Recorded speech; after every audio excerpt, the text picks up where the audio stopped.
यार जोहार। मैं हूँ देवेंद्र कुमार। आप देखना शुरू कर चुके हैं भारत में। दोस्तों, आज की होने वाली टीएसी की बैठक स्थगित कर। कल तक इस बैठक के होने की सूचना थी, लेकिन रात होते होते यह खबर आई कि बैठक स्थगित कर दी गई है और अपरिहार्य कारणों से स्थगित कर दी। और इसके बाद टीएसी की जो बैठक स्थगित हुई, उसके पीछे के कारण क्या हैं, इसको लेकर कयासों का बाजार गर्म। दरअसल 17 महीने के बाद टीएसी की बैठक आहूत की गई थी और खबरें जो आ रही थी कि इस बैठक में मैया सम्मान योजना, आदिवासी समाज के कल्याण के लिए दूसरी योजनाएं, एक क्षेत्रीय बैंक की स्थापना सहित सीएनटी में संशोधन पर भी चर्चा होनी थी। लेकिन जब इसे स्थगित किया गया और इसके पीछे की खबरों की पड़ताल की जाने लगी, तो दो तरह की बातें सामने आई। एक खबर तो यह आई कि जिस तरह से इसमें मैया सम्मान योजना पर चर्चा होनी थी, वह विपक्ष सहित कई लोगों को गंवारा नहीं हो रहा था, क्योंकि यह माना जा रहा था कि मैया सम्मान योजना में जिस तरह से मैया सम्मान योजना का भुगतान के लिए जिस तरह से ट्राइबल फंड के पैसे का इस्तेमाल हो रहा है, वह गलत है और कई आपत्तियां इसको लेकर आ रही थी। लेकिन बड़ी खबर यह है कि कल विक्टर कुमार मल्टो, आदिवासी बुद्धिजीवी मंच के राष्ट्रीय संयोजक विक्टर कुमार मल्टो ने राज्यपाल से गुहार लगाई और दावा किया जा रहा है कि उसी मुलाकात के बाद, राज्यपाल से उसी गुहार के बाद, किसी न किसी कारण से इस बैठक को अपरिहार्य कारणों का बहाना देते हुए इसे स्थगित कर दिया गया। तो इस समय विक्टर कुमार मल्टो जी हमारे साथ हैं। इन्हीं से जानते हैं कि टीएसी की बैठक स्थगित क्यों हुई, इसमें इसकी वैधानिकता पर उनका क्या सवाल है। तो विक्टर कुमार मल्टो जी, आपका बहुत बहुत जोहार, नमस्कार। क्या कर दिया एक बार आपने? पहले तो पैसा एक्ट के सवाल पे सरकार को फंसा दिया आपने, सरकार उलझी हुई आज तक नजर आ रही है। अब टीएससी की बैठक पर भी सवाल की वैधानिकता पर आपने सवाल कर दिया है। क्या है वैधानिकता पर सवाल? देखिए, हम लोग फंसाते नहीं हैं। हम लोग संविधान का अनुपालन अनुपालन कराने के लिए करवाते हैं। समाज का, सरकार का, कार्यपालिका का मार्गदर्शन करते हैं। हम आपको सुधार दें कि कल हम लोगों ने राज्यपाल महोदय से नहीं मिला। अच्छा, अच्छा, 12 अप्रैल को मुझे पता चला अच्छा, अच्छा। कि आज जनजातीय सलाहकार परिषद की बैठक, बैठक आयोजित होनी है। तो बहुत दिनों से हुँ। इस पर हम लोग की नज़र थी। और इस बैठक पर? जी, अच्छा। आपको याद होगा कि यह नियमावली हुँ। 4 जून 2021 21 को को अधिसूचित की की गई। गई। इसमें माननीय राज्यपाल की भूमिका हुँ।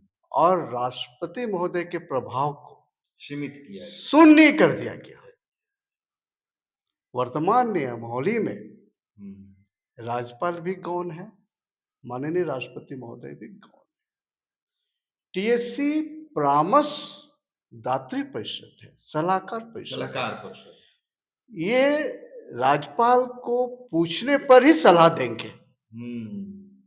और मीटिंग का आयोजन, टीएससी के सदस्यों का नियुक्ति, चेयरमैन, वाइस चेयरमैन की नियुक्ति, ये सारे ये राज्यपाल का राज्यपाल के द्वारा किया उनकी जाए। सहमति से किया जाना है।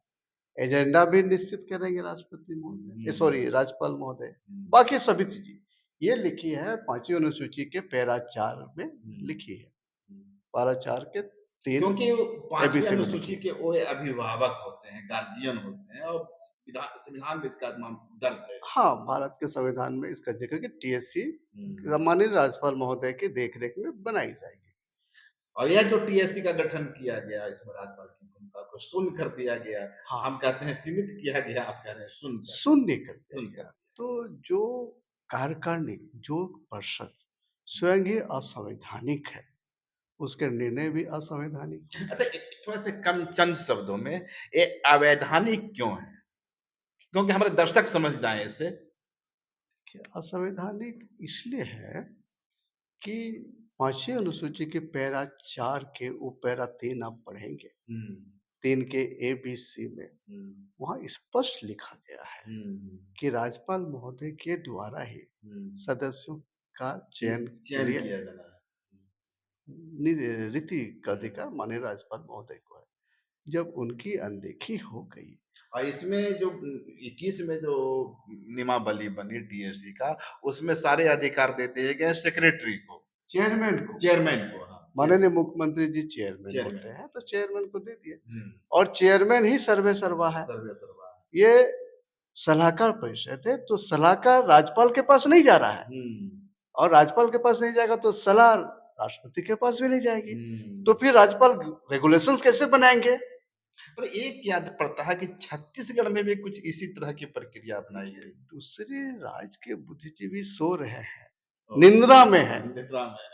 दोनों हाथ में धर्म पकड़ लिए हैं, तो हम आप उसको नहीं रोक मतलब सकते। छत्तीसगढ़ में जब इस नियमावली इसी तरह का नियमावली का निर्माण हुआ तो किसी ने उसकी वैधानिकता को चुनौती नहीं दी। दूसरे राज्य में शहीद तिलका मांझी नहीं हुए, शहीद सिद्धू कन्हू चांद भौर फूलो जानू नहीं हुए, नहीं बिरसा मुंडा नहीं हुए, वीर बुद्धू भगत नहीं हुए। अरे तो बिरसा की भूमि यहाँ चैलेंज किया जाएगा। की भूमि है, यहाँ कैसे हम अपनी जमीन दे देंगे? सरकार एन केन प्रकरण हम अनुसूचित क्षेत्र में अनुसूचित जनजातियों की जमीन को छीन कर खनिज संपदाओं को लूटने के लिए, वन संपदाओं को लूटने के लिए, डीएमएफटी टीएसपी के राशि को लूटने के लिए, हमारी नौकरियों को लूटने के लिए इस तरह का कानून को बना रही है, नियमावली बना रही है और संसदीय अधिनियम 1996 में तमाम चीजों की सुरक्षा हमें मिली हुई है। तो क्या हम मान सकते हैं कि आपने चूंकि राज्यपाल के पास इसका आवेदन दिया था, कब दिया था आपने? कल दिया था हम लोगों ने। हाँ, हम कल। लोगों ने इंतजार किया कि राजभवन से किसी तरह का आपत्ति आए आए टीएससी की मीटिंग को रोकने के लिए। रोकने आपने आपके जो मूल कंटेंट यही था कि ये जो बैठक होनी है, इस बैठक को स्थगित किया हाँ, जाए। इसलिए स्थगित किया जाए कि यहाँ कुछ ऐसे मुद्दे हैं हम्म, जिसके लिए टीएससी अधिकृत नहीं नहीं है, क्योंकि एजेंडा तो माननीय राज्यपाल महोदय देंगे। तो हम्म, जब एजेंडा राज्यपाल महोदय नहीं दिए हैं, हम्म। तो सरकार किसी ना किसी तरह से हमारी जमीन, हमारी संपदाओं को लूटने के लिए कुछ ना कुछ साजिश मैं उस करेगी। मुद्दे पर आऊंगा। तो चर्चा यह है कि आपने जो आवेदन दिया या गुहार लगाई राज्यपाल से और उसके बाद ये बैठक स्थगित हुई, तो कुछ सियासी गलियारे में दोनों के बीच के रिलेशन को जोड़ा जा रहा है। हो सकता है कोइंसिडेंस हो और यह भी हो सकता है कि आपकी पहल कामयाबी हुई हो। पर हम आगे बढ़ते हैं। जो एजेंडा था, उसमें एक एजेंडा यह था मैया सम्मान योजना। अब मैया सम्मान योजना एक जनरल योजना है जो सारी महिलाओं को, झारखंड की सारी महिलाओं को, कोई कैटेगराइजेशन नहीं है। दावा यह किया जा रहा है और इसकी अखबार में रिपोर्टिंग भी आई है कि मैया सम्मान योजना के लिए ट्राइबल फंड, डीएफटी का फंड को डाइवर्ट किया गया है। तो क्या आपको लगता है कि इस बार भी यही कोशिश थी या उसको एक वैधानिक वैधानिकता प्रदान करने के लिए इस पर मुहर लगाया जा रहा था? देखिए, ये इस बार की बात नहीं है। जब से देश आजाद हुआ है, हमारी जमीन, हमारे विकास राशि को लूटने के लिए सरकार मौन बनी रहती है, लुटवाने के लिए, लूटने के लिए।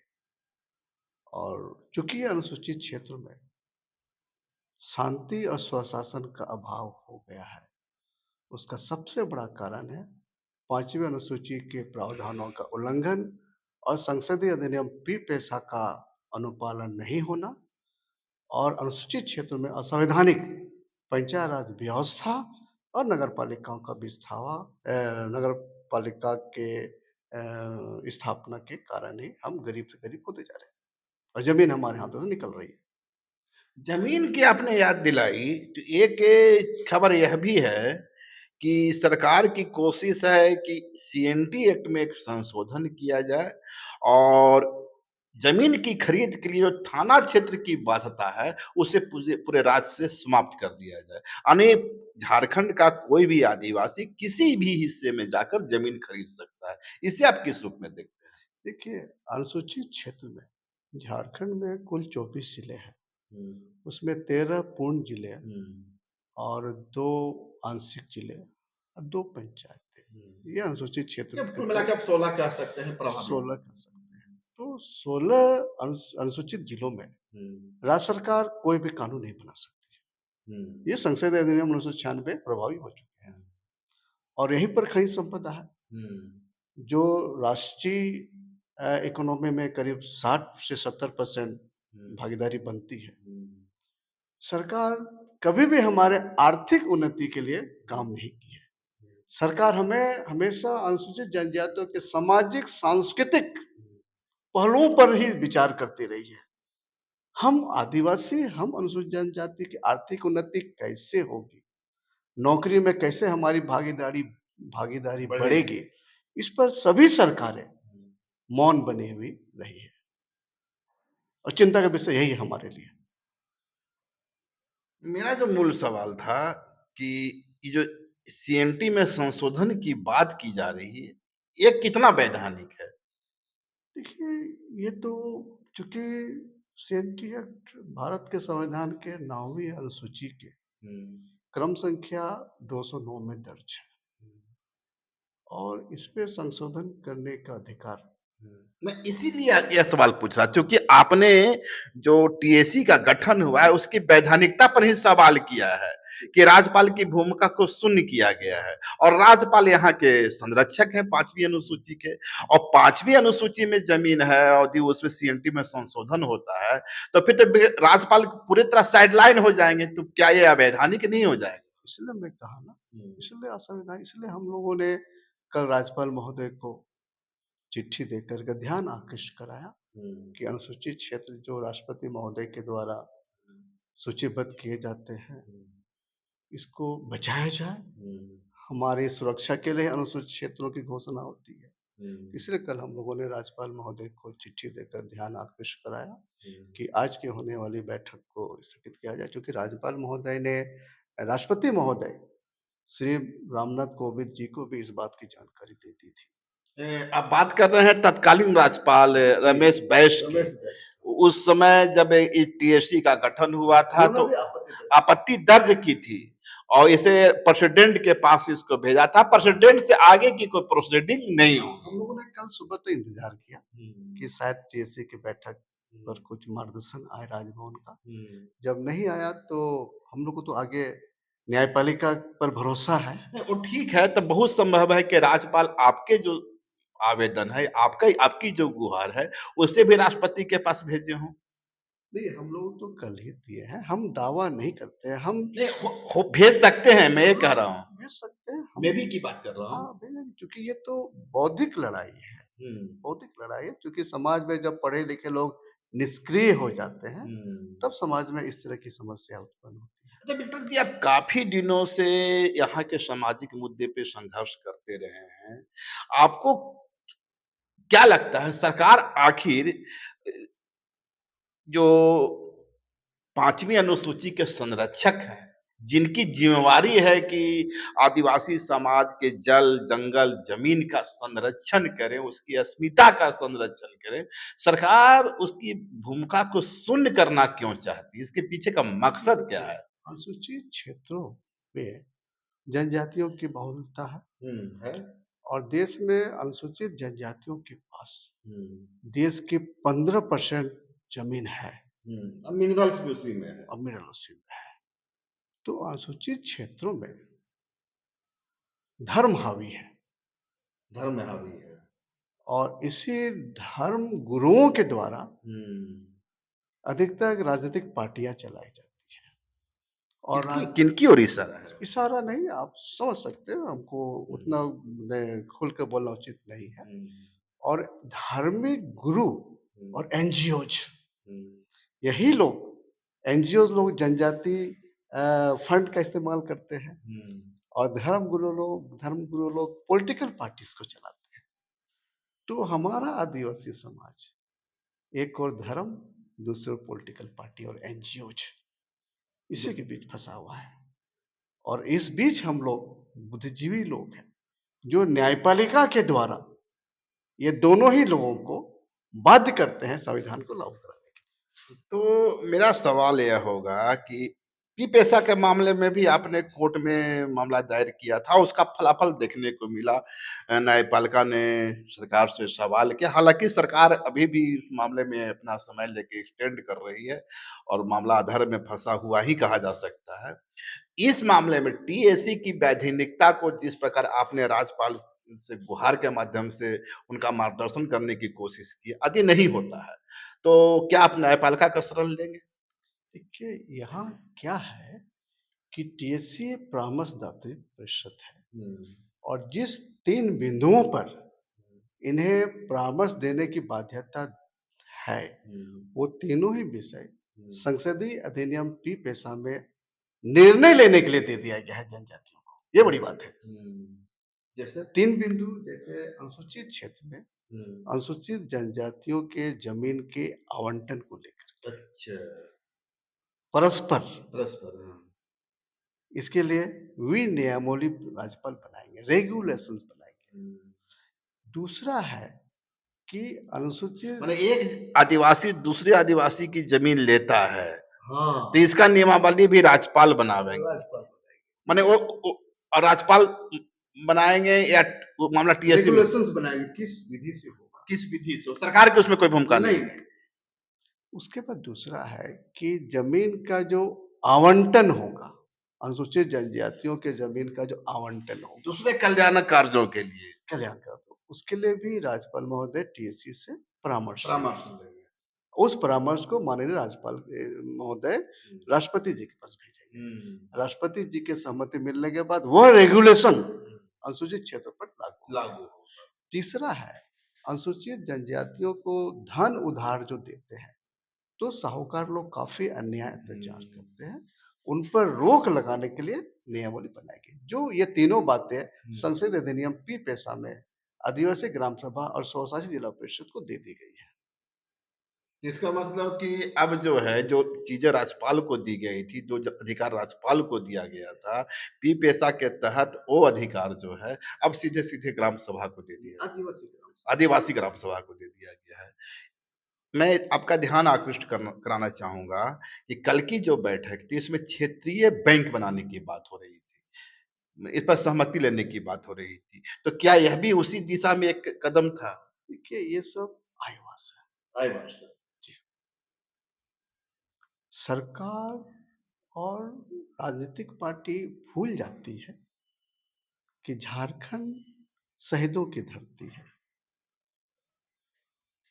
मैं तिलका मांझी समुदाय से हूँ। हमारी आबादी 1 लाख भी नहीं है। तिलका मांझी या जबरा मांझी? जबरा पहाड़िया जबरा पहाड़िया। एक ही है। दोनों एक ही हैं? दोनों एक ही है। हम बुद्धिजीवियों से सरकार कभी राय लेती नहीं है। जबकि झारखंड बनने के बाद न्यायपालिका के माध्यम से बहुत सारे कानून को हम लोगों ने बनाया है। आज भी पंचायत राज व्यवस्था 24 साल के बाद जो समाप्त हुआ, ये हम लोग के दिन है, और ये छोटी-मोटी उपलब्धि नहीं है अनुसूचित क्षेत्र के लोगों के लिए। पेशा पर अधिनियम, आपकी तमाम लड़ाई के बावजूद भी नगर निगम, नगर निकाय के चुनाव तो हो रहे हैं ना? लास्ट जो टीएससी की बैठक हुई थी, आपको याद होगा, उसमें अनुसूचित क्षेत्रों में नगरपालिकाओं के स्थापना को समाप्त करने का निर्णय लिया गया था, ठीक कह रहे हैं। जिसे बाद में मेन एजेंडा से हटा दिया गया। ये सब क्या है? तो इसके पीछे क्या खेल था? वो पहले लाया गया, फिर हटा लिया गया। तो ये सभी बातें आप जैसे सजग संवाददाताओं को उठाना चाहिए, जिनके बदन में कपड़ा नहीं है, पेट पे खाना नहीं है, घरों का दरवाजा नहीं है, छत नहीं है। हर सुबह हमारे हर चौक पे आदिवासी मूलवासी महिलाएं, 15 साल से 50 साल की महिलाएं खड़ी हो जाती है नौकरी रोजगार के लिए। डेली लेबर के लिए। बच्चे लोग बीए पास, एमए पास सबसे अधिक कुपोषण है, गरीबी है, दरिद्रता है, कम पलायन है, कम से भुखमरी कम है। 42% लोग गरीबी की रेखा जी रहे हैं और उनके हक का ट्राइबल सब प्लान डीएमएफटी का पैसा पर अब नियंत्रण नहीं कर रहे हैं। जिला प्रशासन से जिम खाना बना रही है, आपका स्ट्रीट लाइट लगा रही है, पार्क लगा रही मैं है। इसलिए उसमें सवाल आपसे किया था कि ट्राइबल वेलफेयर प्लान के सब प्लान के पैसे को मैया समान योजना में डाइवर्ट करना, डीएमटी के पैसे पैसे को मैया समान योजना में डाइवर्ट करना, ये कितना सही है? आपको बता दें, डीएमएफटी रूल्स 2016 मेरे पास है, हम आपको दे देंगे। उसमें लिखा है डीएमएफटी के सभी राशि का अप्रूवल पी पेशा के ग्राम सभा द्वारा किए जाएंगे। मतलब आदिवासी ग्राम सभा। हाँ, और लाभुकों की पहचान भी यही ग्राम सभा आदिवासी करेगी। हाँ, और अन्य विकास योजना भी यही आदिवासी ग्राम सभा करेगा। तो जब ग्राम सभा आदिवासी ग्राम सभा की स्थापना के लिए नियमावली ही नहीं बनी है, तो सरकार कैसे कोयला खदानों का लीजिंग कर रही है, बालू घाट का नीलामी कर रही है, डैम बना रही है। तो आपको क्या लगता है कि अब तक जो झारखंड में पेशा या पी पेशा लागू नहीं हो पा रहा है या सरकार उलझन में एक फंसी हुई नजर आ रही है, हाई कोर्ट सुप्रीम कोर्ट के आदेश के बाद भी उस आदेश का कार्यान्वयन नहीं किया जा रहा है, इसके पीछे कहीं न कहीं सरकार का एक इकोनॉमिकल इंटरेस्ट भी है।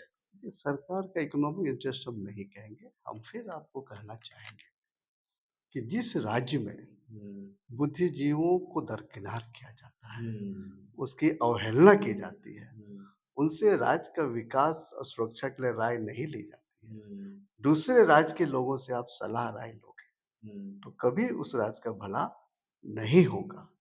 आज सरकार के चारों ओर वैसे सलाहकार बैठे हुए हैं, जिनकी सोच और शोषण से बचाने के लिए हमारे झारखंड का गठन हुआ। आज आपके माध्यम से फिर हम सरकार का मार्गदर्शन करना चाहेंगे कि वो बुद्धिजीवों की एक कमेटी बनाए। हम उनके पास टिकट मांगने नहीं जाते हैं, हम तो उनके ट्राइबल एडवाइजरी काउंसिल तो वही इंटेलेक्चुअल क्लास की कमिटी ही तो है। ट्राइबल सोसाइटी के सारे लोग आते हैं, उसमें तो कोई ग्रेट ट्राइबल होता नहीं है। इसको आप ऐसे समझिए, आप ही पत्रकार हैं, आपको हम डॉक्टर का एप्रन और आला थमा के ऑपरेशन थिएटर भेज देंगे, आप क्या ऑपरेशन करोगे? यही हो रहा है। नहीं हो रहा है। आपको एप्रन पहना देंगे, आला थमा देंगे, पॉकेट में थर्मामीटर डाल देंगे, एक कलम और डायरी डाल देंगे। तो आप क्या मानते हैं कि जिन्हें टीएसी का मेंबर बनाया गया है, उन्हें आदिवासी समाज के जो मूलभूत मुद्दे हैं, उसकी समस्या की जानकारी तो उन्हें है, पर उसका उपचार उन्हें नहीं मालूम। उपचार कैसे मालूम होगा? उपचार कैसे तो मालूम? सरकार सिर्फ कोरम पूरा करने के लिए इस तरह का स्ट्रक्चर खड़ा करती आप है। हमारे मंत्रियों से पूछिए कि टीएसी का गठन के संबंध में संविधान में कहाँ लिखा हुआ है। आप उनसे पूछिए कि राज्य में कितने अनुसूचित क्षेत्र के जिले हैं, कितने ब्लॉक है, डीएमएफटी का जिक्र कहाँ है, ट्राइबल सप्लान का जिक्र कहाँ है, तब ना आपको ऐसे लोगों को आप सिखाइए। पर कांग्रेस तो इस पर सवाल खड़ा कर रही है ना। हाल में उनके नेताओं ने प्रेस कॉन्फ्रेंस किया, इस बात को सरकार को आगाह किया, केंद्र सरकार को भी आगाह किया कि भाई ट्राइबल सब प्लान के पैसे को खर्च करने के लिए वो एक रेगुलेशन सामने आना चाहिए। देखिए, कांग्रेस पार्टी ने ही संसदीय अधिनियम पी पेशा का निर्माण कराया जी। और उनके ही राज्य में 1998 में मध्य प्रदेश में उस समय श्री दिग्विजय सिंह मुख्यमंत्री हुआ करते थे। कैसे पी पेशा के विरुद्ध पंचायत राज हो गया? इसमें नियत में खोट है। उसके बाद माननीय रामेश्वर उरांव जी जब जनजातीय मंत्री थे, शेड्यूल ट्राइब कमीशन के चेयरमैन थे 2-2 बार, उनके पास भी हम लोग गए, इस बात से अवगत कराया गया। उस समय मैं कोलकाता में था, छुट्टी के अभाव में मैं बाय प्लेन जाता था समझाने के लिए, समाज को बचाने के लिए। कभी भी इन लोगों का ध्यान नहीं आया। पर वास्तव में सवाल खड़ा कर रहे हैं ना। आज मैं आपको थोड़ा-सा 1 मिनट के लिए रोकना चाहूँगा। इस इस हेमंत सरकार में देखिए पिछला फाइनेंस मिनिस्टर रामेश्वर उरांव थे। इस बार के फाइनेंस मिनिस्टर राधाकृष्णन हैं। दोनों बार फाइनेंस मिनिस्ट्री जो रही कांग्रेस के हिस्से में रही। कांग्रेस सवाल खड़ा कर रही है इन किन प्रकार कि ट्राइबल रिज़र्व प्लान के पैसे का डाइवर्ट नहीं किया जाए, तो मिनिस्ट्री तो आपके हाथ में थी। ये पॉलिटिकल पार्टी का जवाब हम नहीं दे सकते हैं। हुँ। हाँ, हमने जो प्रयास किया, हुँ। यहाँ एक कांग्रेस के नेता ऐसे भी हैं, हुँ। जो सीएनटी एक्ट मोर्चा बनाते हैं। सीएनटी एक्ट मोर्चा। हाँ, और इधर से अपने टीम के लोग को मेयर में भी बना देते हैं। हुँ। तो वो तो म्युनिसिपैलिटी को नहीं समझ पाए ना। हुँ। आप नगर निगम जब नहीं होना है, हुँ। आप क्यों सपोर्ट करते हो? हुँ। जब मेसा कानून नहीं बना है, तो नगर पंचायत नगर चुनाव कैसे हो रहे, निकाय के चुनाव कैसे हो रहे हैं? अभी मई महीने में चुनाव हो रहे हैं हुँ। और कहीं कोई भी एक्टिविस्ट इसका विरोध नहीं विरोध करता नहीं है। कर रहा है। टीएससी का गठन असंवैधानिक है, इसकी चर्चा नहीं हुई। हुँ। हर बात में एक आप राष्ट्रीय पार्टी पर अंगुली उठाओगे हुँ। और अपने आप को आप बचाने का प्रयास करोगे, तो ये तो बुद्धिजीवी वर्ग देख रहा है ना। हुँ। आप क्या कर रहे हो? आप अपनी बात बताओ। आप पेशा कानून बोलते हो, क्या लागू करो ये तो आप नहीं कहते हो ना। हुँ।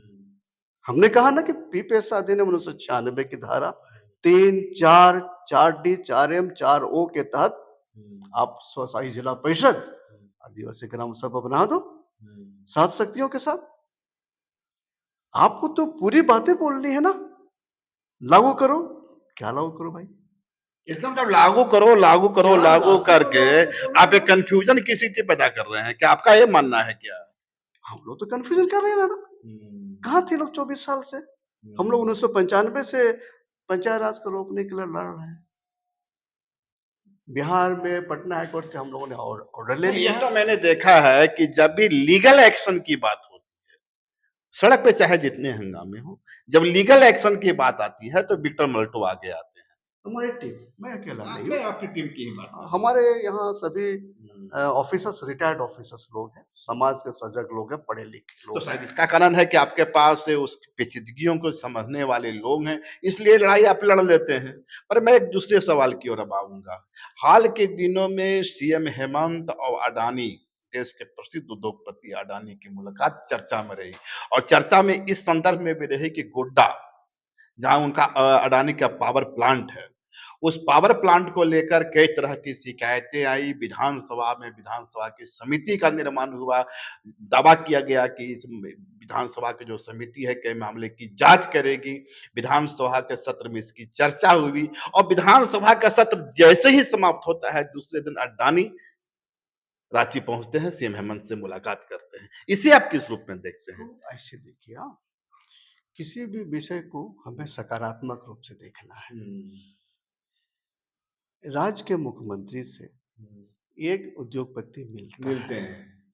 तो इसको सकारात्मक निगाह से देखना है। जी। अगर कोई उद्योगपति उद्योग लगाता है हुँ।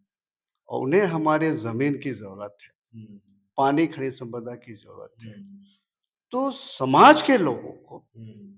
माने आदिवासी ग्राम सभा और स्वशासी जिला परिषद हुँ। इसकी भूमिका सक्रिय हो जाती है। हुँ। वो शेयर बनाने की बात करेगा, हुँ। वो नौकरी लेने की बात करेगा। हुँ। तो अनुसूचित क्षेत्र में हुँ। आदिवासी ग्राम सभा और स्वशासी जिला परिषद की स्थापना किए बगैर हुँ। अगर सरकार किसी उद्योगपतियों से मिलती है, हुँ। तब हमारा रिजल्टमेंट शुरू होता है। जी। हम उद्योग के खिलाफ नहीं हैं, नहीं। लेकिन उसमें हमारी भागीदारी कहाँ रहेगी? हमारी नौकरी कहाँ रहेगी? हम कैसे आर्थिक रूप से संपन्न होंगे? आप तो हमको ज़मीन से विस्थापित कर दे रहे हो। माने यदि पूंजीपति के पास, कैपिटलिस्ट के पास पूँजी है, तो हमारे पास ज़मीन हमारी पूँजी है, हमको शेयर होल्डर बनना शेयर होल्डर होना चाहिए। तो शेयर होल्डर चाहिए। और ये मांग तो शेयर होल्डिंग की मांग तो क्या आदिवासी समुदाय के किसी भी समूह की तरह नहीं हो रही है अब तक ना। वो लोग तो बहुत ज़्यादा कर रहे हैं, तो विस्थापन के लिए जो पैसे आते हैं उसकी कंपनसेशन की माँग करते हैं, ज़मीन की मुआवज़ा की माँग करते हैं। पर शेयर होल्डर हो आदिवासी समुदाय या उसके कोऑपरेटिव सोसाइटीज़ जो हैं वो शेयर होल्डर हों, इसकी क्या क्या आपको लगता है कहीं विशद चर्चा भी होती है? देखिए ज़रूर होती है।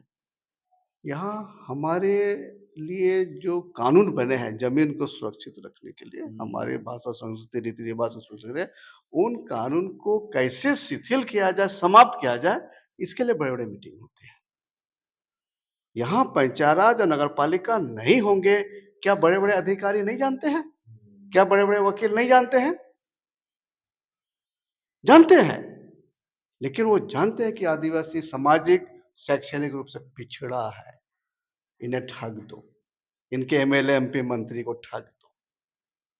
इसी समय हम बुद्धिजीवियों की भूमिका सामने आती है। एक अंतिम सवाल होगा लैंड बैंक का। रघुवर दास जी के जमाने में लैंड बैंक बना था और ये सरकार यह वादा करके आई थी कि इस लैंड बैंक को हम समाप्त कर देंगे, लेकिन उसकी भी चर्चा नहीं होती है। देखिए, रघुवर दास जी के मुख्यमंत्री काल में नौकरी पाने वाले की संख्या बहुत अधिक रही नौकरी पाने वाले की संख्या थी। और उन्होंने एक बहुत ही बढ़िया कानून बनाया था, जिसके समाप्त किए जाने पर हमें बहुत निराशा हुई।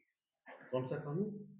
उन्होंने एक कानून बनाया था, टीएससी के द्वारा बनाया था कि अनुसूचित क्षेत्रों पे क्लास 3 और क्लास 4 की नौकरी अच्छा, उसी अनुसूचित क्षेत्र के लोगों को मिलेगा, चाहे वो किसी भी वर्ग के हो। तो ये अनुसूचित क्षेत्र के सामाजिक आर्थिक सशक्तिकरण के लिए मील का पत्थर साबित होता और स्थानीय लोगों को ही नौकरी मिलती, जिसे वर्तमान सरकार ने खत्म कर दिया, खारिज कर दिया। और ये बहुत ही बड़ा मिस्टेक राज्य सरकार से हुआ है कि अनुसूचित क्षेत्र के लिए बने नौकरी से जुड़े कानून को इन लोगों ने खत्म कर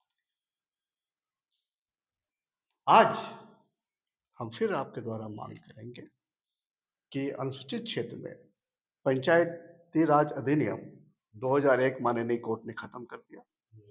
अभी नगर निगम को खत्म करने पर बहुत जल्द सुनवाई होगी। तो आपने शायद एप्लीकेशन डाला? हाँ, वो 2008 से ही चल रहा है, उसपे सुनवाई होगी। नगर पालिका भी खत्म होंगे। राज्य सरकार को अवगत करा दिया गया है शुरू में ही, इसलिए राज्य सरकार नहीं बता सकती है कि हमें नहीं मालूम है। यहाँ संसदीय अधिनियम पी पेशा की धाराओं के साथ स्वशासी जिला परिषद आदिवासी ग्राम सभा की स्थापना हो। इसमें अनुसूचित क्षेत्र के अनुसूचित जनजाति भी रहेंगे, अनुसूचित जाति भी रहेंगे, अन्य पिछड़ा वर्ग भी रहेंगे, सवर्ण लोग भी रहेंगे, अल्पसंख्यक भी रहेंगे। तब जो है कि ये जो कहा जाता है ना कि पी पेशा अधिनियम काला कानून है, ये नहीं कहेंगे, क्योंकि उनका भी प्रतिनिधित्व तो हो रहा है ना। जिन लोगों को हम लोग आदिवासी नहीं बना सकते हैं, लेकिन आदिवासियों के समकक्ष अधिकार और सम्मान दे सकते हैं। वैसे सामाजिक समूह जो सैकड़ों वर्षों से हजारों साथ रह रहा है, एक ही रीति रिवाज, एक ही कल्चर हिस्सा है, वो उसका इकोनॉमिकल इंटरेस्ट एक है, उसका सोशल इंटरेस्ट एक है, कल्चरल इंटरेस्ट एक है, उसको भी भागीदार बनाया जाएगा। और इसके लिए हम कृत संकल्प है कि आदिवासी मूलवासियों का समावेश पी पेशा अधिनियम के द्वारा हम लोग स्वशासी जिला परिषद आदिवासी ग्राम सभा 7 शक्तियों के साथ हम लोग बनाएंगे। और हम फिर आपके द्वारा सरकार से प्रार्थना करेंगे, विनती करेंगे, निवेदन करेंगे कि यह शहीदों की धरती है। यहाँ के अनुसूचित जनजातियों के जो हक है, अधिकार है, संवैधानिक शक्तियाँ हैं, उसे प्रदान करने के लिए अविलंब पी पेशा 1996 को लागू करें और अनुसूचित क्षेत्र से ग्राम पंचायत और नगर पालिकाओं को समाप्त करें। तो ये थे हमारे साथ आदिवासी बुद्धिजीवी मंच के राष्ट्रीय संयोजक विक्टर कुमार मल्टो जी, जिन्होंने साफ किया है या इस बात के संकेत दिए हैं कि ट्राइबल एडवाइजरी काउंसिल का जो गठन हुआ है वो अपने आप में अवैधानिक है, संविधान के प्रावधानों का उल्लंघन है।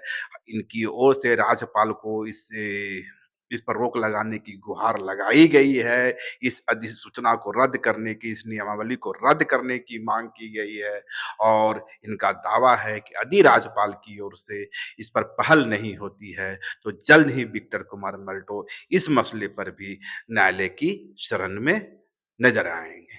अगर खबर पसंद आए तो आप QR स्कैन कर दें हमारा साथ। आपका एक छोटा आर्थिक सहयोग है हमारा बड़ा हौसला। द भारत मित्र, बुलंद भारत की बुलंद तस्वीर।